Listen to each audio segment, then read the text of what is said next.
Hello friends, मेरा नाम है रूपाली। आज मैं आप लोगों को आरटी 2009 जितने भी क्वेश्चंस हैं आपके मन में आते हैं कि आखिर से क्या क्या चीज़ें पूछ सकते हैं, क्या नहीं पूछ सकते, वो आपको मैं अपनी एक ही वीडियो में पूरा कवर करा दूंगी। आपको हर जगह जाने की ज़रूरत नहीं है कि आप यहाँ से ये क्वेश्चन देखें, वो क्वेश्चन देखें, ये आंसर देखें, वो आंसर देखें। ये सब की सारी प्रॉब्लम आपकी ख़त्म हो जाएगी। तो चलिए मैं स्टार्ट करती हूँ आरटी 2009। अभी आपने देखा जो केवीएस का एग्ज़ाम हुआ था तो हर शिफ्ट में आरटी से क्वेश्चन पूछे गए हुए थे। तो आरटी हमारे लिए बहुत ज़्यादा इम्पॉर्टेंट है। और रही बात सुपर टेट की, जो आगे आपके आएगा उस सुपर टेट में भी आरटी जो है वो भी बहुत इंपॉर्टेंट है। तो चलिए आइए देखते हैं कि आरटी से क्या क्या क्वेश्चन पुटअप हो सकते हैं और क्या क्या आप आंसर दे सकते हैं। चलिए ये देखते हैं। तो आज मैं चैप्टर स्टार्ट कर रही हूँ आरटी 2009। ठीक है, इसका फुल फॉर्म याद रखिएगा, right of children to free and compulsory education 2009। ठीक है, चलिए। संविधान के भाग 4, ये याद रखिएगा, भाग 4 के अनुच्छेद 45 मतलब आर्टिकल 45 और आर्टिकल 39F, ठीक है, में राज्य द्वारा वित्त पोषित समान और सुलभ शिक्षा का प्रावधान किया गया। ठीक है, शिक्षा के अधिकार पर पहला आधिकारिक दस्तावेज जो था वो 1990 में किसने किया था? 1990 में राम मूर्ति समिति की रिपोर्ट थी, उसमें इनको क्या किया था? पेश किया गया था। वर्ष 2002, आप ईयर याद रखिएगा, ईयर ज़रूर इंपॉर्टेंट है, ईयर आप ज़रूर याद रखिएगा। ईयर 2002 में 86 देख रहे हैं आप, थोड़ा मैं जूम कर देती हूँ ताकि आप लोग को दिखाई दे जाएगा, बस। ठीक है, 86 वे संवैधानिक संशोधन से शिक्षा के अधिकार को संविधान के भाग 3 में एक मौलिक अधिकार के तहत शामिल किया गया था। तो शिक्षा का अधिकार था वो किस में शामिल किया था? भाग 3, जो पार्ट 3 है वो हमारे कॉन्स्टिट्यूशन में, उसमें शामिल किया गया था। इसमें ये बताया गया था कि इसका मतलब, इनके कहने का मतलब ये है कि हम 6 से 14 साल के जो बच्चे हैं, आरटी कहता है जो 6 से 14 साल तक के बच्चे हैं उनको फ्री एजुकेशन देना। इनका एक मेन मकसद ये था कि जो 6 से 14 साल के बच्चे हैं उनको फ्री एजुकेशन देना इनका मेन मकसद था। जो आरटी एक्ट है वो लागू कब हुआ था? 1 अप्रैल 2010 को लागू हुआ। ये आपके पेपर में आया हुआ था केवीएस के एग्ज़ाम में। तो जो आरटी एक्ट है वो 1 अप्रैल 2010 को लागू हुआ था।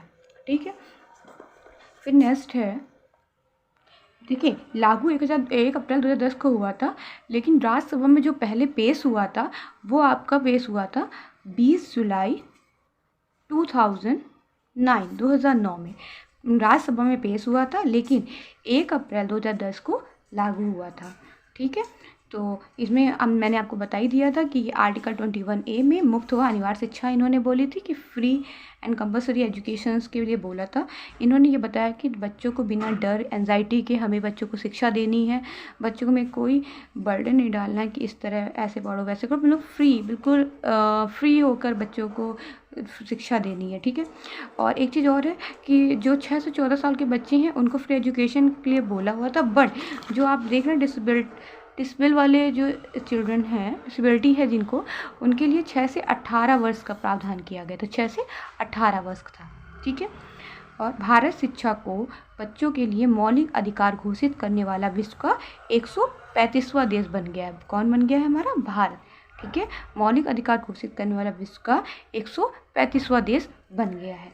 ठीक है, चलिए, और शिक्षक इसमें इन्होंने एक चीज़ और बताई कि जो आरटी है वो ये एक्ट कह रहा है कि जो 6 से 14 साल बच्चों को फ्री एजुकेशन हम दे देंगे, लेकिन जो 6 से 18 साल के बच्चे हैं जिनको जो डिसेबल हैं, जो पढ़ने लिखने में थोड़ा वीक हैं, डिसेबल्ड स्टूडेंट जिन्हें हम बोलते हैं, उनको 6 से 18 साल के बच्चों को फ्री एजुकेशन दी जाएगी। ठीक है, ये एक इम्पॉर्टेंट पॉइंट है, ये आप लोग देख लीजिए कि 2019 में प्रोफेसर सुब्रमण्यम, ये नाम क्या है? प्रोफेसर सुब्रमण्यम नाम था, इनकी अध्यक्षता में एक कमेटी बनाई गई। ठीक है, इन्हीं की अध्यक्षता में क्या की गई? एक कमेटी बनाई गई। इसके अंतर्गत क्या कहा इन्होंने कि अगर इसके अंदर कहा इन्होंने हम बच्चे को फेल कर सकते हैं। मान लीजिए हमने बच्चे को फेल कर दिया, लेकिन फेल हुए बच्चे को 2 महीने के अंदर हमें 2 महीने से तक हम उसको पढ़ाएंगे। 2 महीने पढ़ाने के बाद हम उसका दोबारा से एग्ज़ाम लेकर उसको पास करेंगे। मतलब इसमें बच्चे को फेल नहीं करेंगे। अगर मान लीजिए मैंने फेल कर भी दिया बच्चे को, तो हम क्या करेंगे, बच्चे को 2 महीने तक उसको पढ़ाएंगे। पढ़ा दिया मैंने अच्छी तरह से, जो जहाँ उसकी देखा कि उसको कहाँ नीड थी, मैंने उसकी नीड पूरी करी, ऐसे पढ़ाया। फिर हम उसका एग्ज़ाम लेंगे और देन बच्चे को पास कर देंगे। बच्चे को फेल नहीं करना है, ठीक है। नेक्स्ट है जो प्राइमरी कक्षा में टीचर और स्टूडेंट्स का जो रेशियो इन्होंने बताया, एक टीचर पर 30 बच्चों पर एक टीचर्स बताया इन्होंने। और जूनियर पे जो बताया, जूनियर टीचर्स के लिए बताया तो 35 स्टूडेंट पर एक टीचर्स को बताया। लेकिन 1 से 8 बच्चों, जो 8 से 8 क्लास तक के बच्चों की संख्या अगर 200 है तो उसमें विद्यार्थी और शिक्षक का जो अनुपात है वो 40:1 दिया गया। लेकिन जो प्राथमिक आप देख रहे हैं 150 से अधिक बच्चे हों तो उसमें क्या होगा, 5 टीचर तो होंगे, प्लस उसमें क्या होगा, एक इधर देख लीजिए, एक हमारा प्रिंसिपल भी इंक्लूड होंगे। समझ गए? मतलब इनका कहने का मतलब ये है कि अगर क्लास 1 to 8 में 200 से अधिक बच्चे हैं या 200 बच्चे हैं तो उसमें 40 विद्यार्थी पे हम एक टीचर लेंगे। पर अगर प्राथमिक में 150 से अधिक बच्चे हों तो 5 टीचर और एक प्रिंसिपल इसमें होने चाहिए। नेक्स्ट हम आपको दिखा रहे हैं, नेक्स्ट है, फिर इसमें इन्होंने कुछ धाराएं बताई हैं। चलिए मैं आपको धाराएं बता देती हूँ क्योंकि ये मोस्ट इम्पॉर्टेंट है और धारा आपके पेपर में ज़रूर से ज़रूर पूछी जाएंगी, क्योंकि धारा के बगैर वहाँ पे आपका क्वेश्चन खुल ही नहीं सकता। और धारा मैंने सोचा आपको बता देती हूँ। चलिए धारा 5 क्या कहती है, तो मैं इसमें थोड़ा नोट कर दूँगी, तो आप भी साथ में नोट करते हुए चलिए, जिससे आपको कोई प्रॉब्लम ना हो और आप जब धारा के क्वेश्चन आए तो वहाँ कर सकते हैं, ठीक है। तो धारा 5 देखिए, धारा 5 क्या कहती है। धारा 5 ये कहती है, इसमें स्कूल में ट्रांसफ़र का अधिकार इन्होंने दिया है। इन्होंने कहा कि बच्चा जहाँ चाहे, मतलब नहीं ट्रांसफ़र इधर से उधर, मान लीजिए उसके पापा यहाँ कर रहे हैं तो चला जा सकता है। 6 से 14 साल तक के बच्चों को फ्री एजुकेशन की बात इसमें धारा 5 में कही गई है। क्या कहा गया है इसमें, 6 से 14 फ्री एजुकेशंस की बात की गई है। इस पर दिख रहा है आप लोगों को, 6 से 14 साल के बच्चों को फ्री एजुकेशन की बात धारा 5 में की गई है। धारा 12 में ये किया गया है कि प्राइवेट और जो निजी स्कूल में कितने % जो गरीब विद्यार्थियों के लिए रिजर्वेशन की बात की है। तो धारा 12 में ये कहा गया है जो गरीब विद्यार्थी हैं उनके रिजर्वेशन की बात मैं यहाँ पे लिख देती हूँ ताकि आपको प्रॉब्लम ना हो। गरीब विद्यार्थी के रिजर्वेशन की बात, ऐसे लिख दिया, रिजर्वेशन की बात धारा 12 में की गई है, ठीक है। धारा 13 में जो किया गया है, धारा 13 में ये बताया गया है कि बच्चे से कोई फीस शुल्क नहीं लेंगे, आप कोई पेनल्टी नहीं ले सकते हैं कि आप बच्चे का बता दिया कि पेनल्टी होगी, लगेगी या कुछ है ऐसा, तो मतलब फीस पेनल्टी की इसमें बात की गई है, फीस पेनल्टी की इसमें बात की गई धारा 13 में। धारा 14 में कहा गया किसी बालक को के पास अगर मान लीजिए उसकी एज प्रूफ नहीं है, ठीक है, तो ऐसा नहीं करेंगे कि आप उसका एडमिशन नहीं करेंगे, उसका आप एडमिशन ले लेंगे।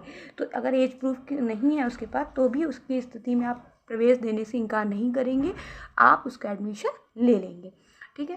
धारा 15 में ये कहा गया है कि बच्चे को हर स्थिति में एडमिशन देने की बात करी गई है। और एक जो ये चीज़ बताया गया है कि चाहे वो एकेडमिक के आरंभ में आए या मतलब वो स्टार्टिंग में अगर एडमिशन ले तो भी, और अगर वो बीच में भी बच्चा आता है तो आप तब भी उसको एडमिशन देंगे। ये बात धारा 15 में की गई है, ठीक है।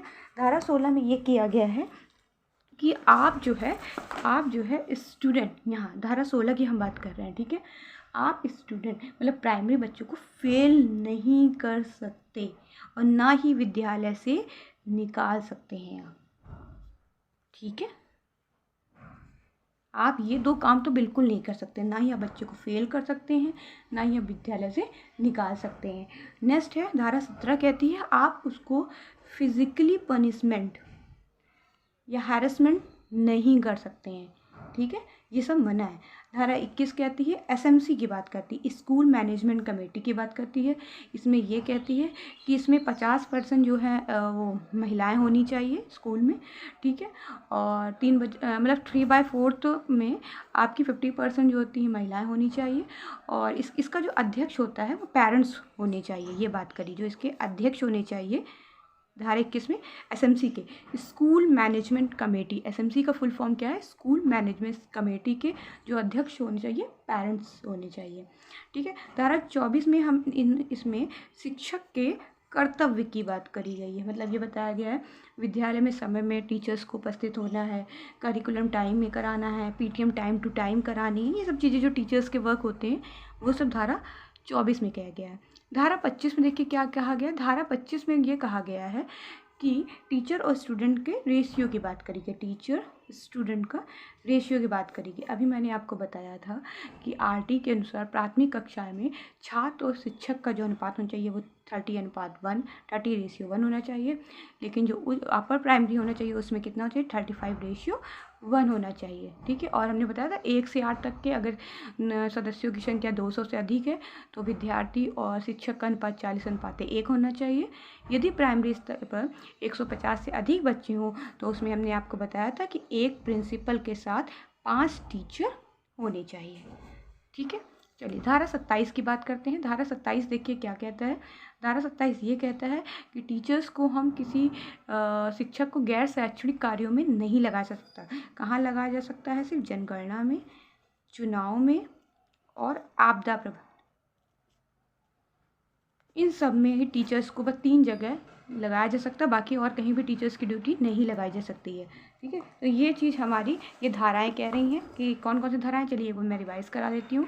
इसमें धारा 5 की बात करी गई है, 6 से 14 साल के बच्चों को फ्री एजुकेशन की बात करी गई है। धारा 5 में बताया था 6 से 14 साल बच्चों को फ्री एजुकेशन की बात करी गई। धारा 12 में गरीब विद्यार्थियों को रिजर्वेशन की बात करी गई है। 13 में फीस पेनल्टी, किसी बच्चे से हम फीस नहीं लेंगे, ऐसे फीस पेनल्टी नहीं लगाएंगे। धारा 14 में एज प्रूफ, चाहे उसके पास हो या ना हो, हर बच्चे को मुझे एडमिशन देना है। धारा 15 कहती है एकेडमिक आरंभ में आता है या उस बीच में आता है तो भी हम बच्चे का एडमिशन लेंगे। धारा 16 कहती है फेल नहीं करेंगे और ना ही हम बच्चे को विद्यालय से निकाल सकते हैं। धारा 17 कहती है फिजिकली हैरेसमेंट ये सब चीज़ें नहीं कर सकती हैं। धारा 21 में एसएमसी की बात की गई है, स्कूल मैनेजमेंट कमेटी की बात करी गई है जिसमें 50% महिलाएं होनी चाहिए, इसका अध्यक्ष पेरेंट्स होना चाहिए। धारा 24 में शिक्षक के कर्तव्य की बात करी, शिक्षक को टाइम टू टाइम पीटीएम ये सब रखना है। धारा 25 में टीचर स्टूडेंट के रेशियो की बात करी गई। धारा 27 में जनगणना, चुनाव और आपदा प्रबंधन, ये 3 जगह में टीचर्स को हम ड्यूटी लगा सकते हैं, बाकी जगह नहीं लगा सकती। देखिए ईडब्ल्यूएस के लिए भी कोई प्रावधान है, ये मैं आपको बता देती हूँ। इसमें यह बताया गया है ईडब्ल्यूएस के लिए कि बच्चों के माता पिता को 9वीं कक्षा के बाद निजी स्कूल में अत्यधिक फ़ीस चुकानी पड़ती है। देखो जिससे क्या होने लगते हैं, वो लोग फ़ीस नहीं मतलब दे सकते हैं। तो कक्षा 8 के बाद कि बिना मान्यता प्राप्त निजी स्कूल से सरकारी स्कूल में बदलाव से बच्चों की मन की स्थिति और शिक्षा प्रभावित हो सकती है, आप तो जानते हैं। और इस प्रकार आरटी के लाभों का विस्तार सुनिश्चित करेगा। इसमें इन्होंने ये बताया है कि बच्चों को 10% कोटा, ईडब्ल्यूएस में 10% आरक्षण बच्चे को दिया जाएगा। ईडब्ल्यूएस अगर वो ईडब्ल्यूएस से आता है, ठीक है। इसमें हर संस्था में, चाहे वो नौकरी में हो चाहे वो शिक्षा में हो, तो सभी में बच्चे को 10% कोटा दिया जाएगा, आरक्षण। आरटी 2009 के अनुसार प्राइमरी स्तर पर न्यूनतम शैक्षणिक घंटा जो होना चाहिए, ये देख लीजिए, एकेडमिक आवर जो होना चाहिए 800 घंटे 200 दिन, और उच्च प्राथमिक में क्या होना चाहिए 1000 घंटे 220 दिन। टीचर को 45 घंटे वर्क करना है, एक सप्ताह में कितना करना है 45 घंटे। तो जितने भी आपके आरटी से बने हुए थे तो वो मैंने आपको अपनी एक ही वीडियो में कवर करा दिए हैं। तो आप बताइए कि हमारे ये वीडियो कैसा लगा। लाइक करिए, कमेंट करिए, शेयर करिए और चैनल को सब्सक्राइब करिए। Thank you.